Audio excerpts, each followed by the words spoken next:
Novo ano, novos propósitos, pero parece que no Concello de Ponteareas o propósito é ignorar a veciñanza. Hoxe comenzamos unha serie sobre os orzamentos de 2025. Os orzamentos definen en que se van gastar os gastos públicos e como se financia un concello durante todo un ano. En definitiva, cales son as prioridades para mellorar a nosa vila, pero os orzamentos deste ano foron aprobados en diálogo e deixan moito que desexar. Prepárate, porque o que imos contar non che vai gustar. Falemos de ingresos, é dicir, de onde o Concello pretende sacar a pasta. Para o 2025, o Goberno está a vendernos unhas contas infladas. Por exemplo, multas de tráfico. En 2023 recadáronse 178.000 euros e agora prevén 330.000 euros.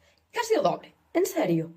Van a multar máis ou están a facer contas máxicas? Por outra banda, todos lembramos eses discursos do PP onde sempre prometen as baixadas dos impostos, verdade? Pois ben, fixeron xusto o contrario, subiron o IBI, a taxa do lixo, a taxa das bodas, como xa explicamos en vídeos anteriores. Estamos a falar de pura propaganda. Inflan os ingresos para dicir que aumentan os orzamentos, pero non hai unha estrategia real detrás. É un engano para os seus votantes e unha xestión pésima. E agora, imos aos cambios na RPT, documento que define quen fai que dentro do Concello e como se organiza o persoal.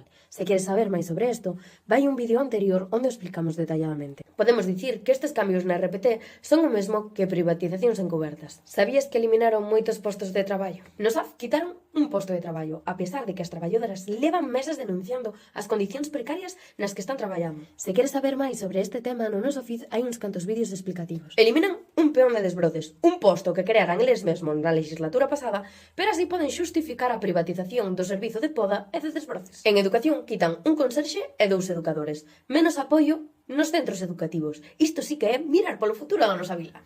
Estes cambios non contan coa aprobación dos sindicatos, os cales reclaman valoracións xustas e a creación dun posto do psicólogo municipal. Pero o Goberno fai dos sordos. Xa ves que nos están vendendo fume, pero isto é só comezo. No seguinte vídeo analizaremos os gastos destes orzamentos e veremos que non hai visión estratégica ningunha. Non o perdas!